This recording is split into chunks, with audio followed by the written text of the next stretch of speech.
What's up, everybody? And Jim here, back with another VGC 2020 Pokemon Sword and Shield competitive video. Today, we're talking about Leafeon. This Pokemon's pretty cool, has an amazing ability. Not the best type, but not terrible. Overall, pretty good Pokemon. Great Dynamax Pokemon with great Dynamax moves, great max moves. Overall, pretty cool. So let's go ahead and talk about it. Grass typing, like I said, is not the best. You know, we have 4 good resistances: water, electric, grass, and ground. However, we have a bunch of weaknesses: fire, ice, poison, flying, bug. Poison and bug, not super relevant in the meta. However, they are there. However, not huge. Fire, ice, flying, all very big in the meta. You know, we have things like Charizard, Togekiss, Lapras. Big threats that can OHKO this Pokemon. Very threatening to a Pokemon like this. And, yeah. Overall, not bad stats. HP 65, not bad. And special defense 65, not too bad. It's not great, but it's not too bad. When we Dynamax this Pokemon, we can definitely live like at least 1 hit usually. Sometimes 2, depending on the move and what happens. But a lot of the time, just 1 hit. However, we're fast. Really fast. So we get to hit before like anything happens, which is very, very good. Defense 130. Our physical defense is huge. 130 is really good. Max Dynamaxing and then using this Pokemon, it can just, you know, wall out a lot of stuff physically, which is very, very good. Attack 110 and speed 95. Very, very good.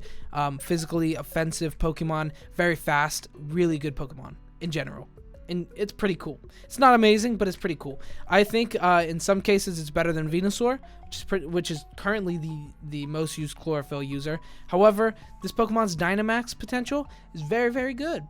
We'll go ahead and jump into our build now. Jump into the build. Move myself down. So, as far as this Pokemon goes, ability Chlorophyll, of course, like I said, doubling your speed when it's in Sun is amazing. This has been used on countless Pokemon before this, and by countless I mean like maybe 4 or 5, but they've always been pretty relevant in the meta, as we've seen Venusaur recently, you know, Vileplume at the beginning of Sword and Shield, Lilligant a couple of formats ago. Very, very good ability. Item Life Orb, just giving us 1.3 times damage, always, especially when we Dynamax, giving us really, really good damage output is awesome. Focus Sash is another good item that you could use instead of the Life Orb, just to give it a little bit of extra survivability. There are a good couple of moves that can OHKO us. On a bunch of Pokemon, things like Togekiss, Charizard. I believe Lapras does. Even, well, obviously after its weakness policy proc, but until then, I think it might actually like off base Lapras. I'm not sure. Anyway, so into our moves. Pretty good moves. Not a very deep move pool. However, what we have is pretty solid. So we have Leaf Blade as our great stab move. It's very, very strong stab, physical move. Very good. We can use Solar Blade as well. I don't like Solar Blade as much as Leaf Blade just because it has that Solar Beam effect where you have to charge up 1 turn if you're not in the sun. If you're in the sun, you know, you don't have to charge up, and we usually want to be in the sun. However, you know, there's Pokemon like Tyranitar very, very heavily played in the meta, and we don't want to use Solar Beam or Solar Blade on the turn they switch in, and then we just lose a turn, and that would suck. It would just be really bad for this Pokemon.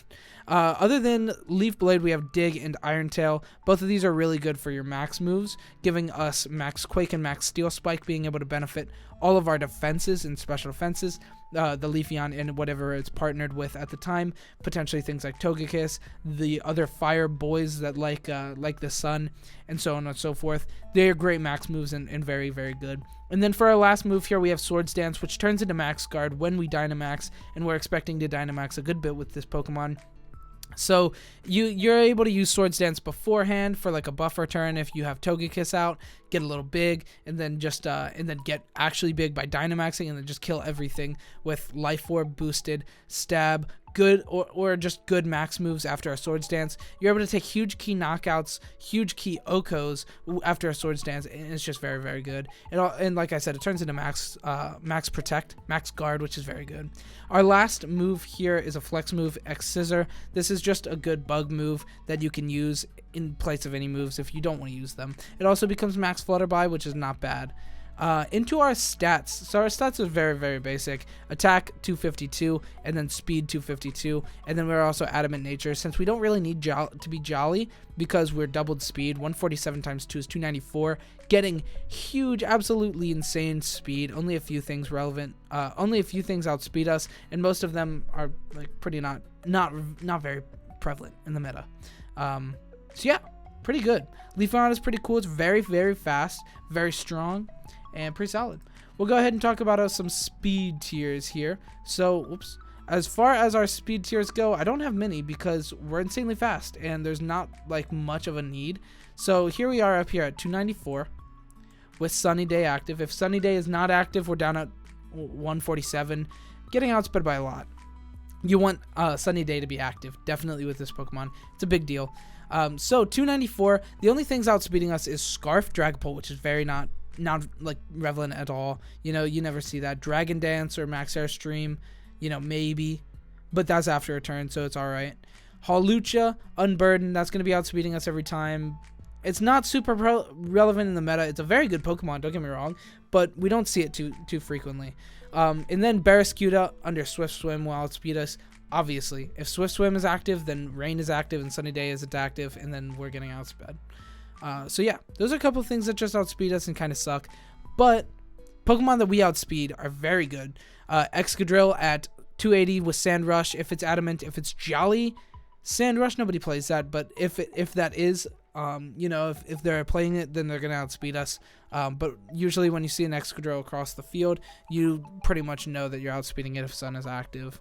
Also, if Sand Rush is active, obviously it's outspeeding us. I keep doing that. I keep saying that. It's because everything up at the speed tier needs that kind of supplement to be able to outspeed us. Next, we have Scarf, Hydreigon that we outspeed. This is pretty fine. Hydreigon doesn't threaten us too much, although it definitely does. You know, it has access to Flamethrower, which could just, like, destroy us. Next, we have Ludicolo, Swift Swim. Same thing here. If Swift Swim is active, you know, our Sunny Day is not active, and then our Chlorophyll is not active as well. And then under that, we have Galarian, Darmanitan, which, fun fact, we're actually on the same speed tier. However, they don't have Chlorophyll. So, yeah, it's pretty cool. And, yeah, Scarf, Galarian, Darmanitan, we outspeed, which is cool. And Max Steel Spike does a huge chunk of damage, probably killing it. Very likely killing it. It's pretty cool. So our speed tiers are pretty in our favor. So next we have Dynamax, Dynamax, but damage calcs. So into our damage calcs, we have Leafeon, Life Orb, Dynamax, Max Quake, Max Invested Adamant, Superboy, Max Quake, into an Excadrill, Dynamax Excadrill, guaranteed 2-hit KO. Sad face, only 76 to 90% damage, no chance of an OHKO. Very, very unfortunate. However, you know, whatever. We get a Max Quake off. It's then, you know, hitting us with a Steel Spike, which is his most damaging move, only hitting a guaranteed 3-hit KO. So even though we don't threaten any OHKOs against Excadrill, it doesn't threaten like any damage against us. So that's good. Same with Tyranitar. Right? Yeah. Tyranitar doesn't threaten us either, and we like definitely threaten a 2-hit KO on that. Although you want to be careful because you don't want to practice weakness policy. So next we have Max Overgrowth into Rotom Wash. This is just like the most common spread of it. 244 HP and 4 defense, giving us a 12.5 chance to OHKO with our Max Overgrowth with Life Orb and all those cool things. Not gonna be able to OHKO like most of the time, you know. Only a 12.5 chance it's very low. But after a Swords Dance, we can take all of these OHKOs, which is really good. Next, we have Max Steel Spike into Togekiss, 212 HP, 52 defense. Just the most common used on Pikalytics. Well, actually, the most common used is not defensive. But for this calc, we just wanted to see, you know, like the most used defensive Togekiss, if we could OHKO it. Or like how much damage we can do. We do 50 to 59% damage of its Dynamax. If it's defensive and using Babbery, which if it's defensive, it's probably using Babbery and probably not Dynamaxing, we'll still have a guaranteed 2-hit KO through Babbery. If it doesn't Dynamax, if it does Dynamax and has Babbery, which it like will do sometimes, we still have a guaranteed 3-hit KO, which is good. Next, Togekiss max airstream into us. This is max invested special attack. Togekiss max airstream into the Leafeon. Dynamax Leafeon still has a guaranteed OHKO, 105 to 124%. This is one of them that we kind of want the Focus Sash for, but didn't fit it on. I really want the Life Orb. It, you know, it puts us into range for a couple of things, but not too many, actually. So Focus Sash is like, you know, maybe. Definitely test it out both ways. Next, we have Dynamaxed max overgrowth into a very defensive Milotic, still threatening and guaranteed OHKO. Very, very good stuff there. Before it gets off any coils, just kill it with the max overgrowth. We're in a good position. Next, we have, last but not least, we have the Single Spotlight. This Pokemon is not going to be used too much in singles. However, if we use it in singles, it'd be like the exact same as if we used it in doubles. We just switched out Iron Tail for X Scissor because Iron Tail isn't that good of a move actually, and putting on X Scissor, like, it's only a good move really because we Dynamax and use Max Steel Spike, but without it we'd rather just X Scissor. We're keeping on Dig though because, you know, we can out fire types, which is good, and we're still really fast after Chlorophyll. Life Orb, Chlorophyll, similar moves, the exact same spread, except now we're Jolly because Chlorophyll won't always be active. You don't have to go Jolly, you could definitely stay like Adamant. Either way. But yeah, I don't foresee this Pokemon like being too much of a threat in single spotlight, or in singles. You're not going to see it too much in singles, but you will see it in VGC, and this Pokemon's pretty cool. So yeah, overall, this Pokemon's pretty sweet in VGC, doubling its speed, having great max moves. Overall, not a bad Pokemon, not a terrible typing, good stats, pretty cool Pokemon. I really like this Pokemon. That's going to be it for this video. If you like this kind of content, like and subscribe. It means so much to me. We're almost at time where I'm going to do my second giveaway. The rest of the Pops, either the Bulbasaur or Charmander. Squirtle's already gone. Ricky got the Squirtle. And yeah. So that's going to be it for this video. Thank you so much for watching. If you like this kind of content, like and subscribe. It means so much to me. And yeah, thank you so much for watching. Stay safe out there with all that scary stuff happening in the world. Stay safe. Have a good next 4 months, potentially quarantined. Goodbye.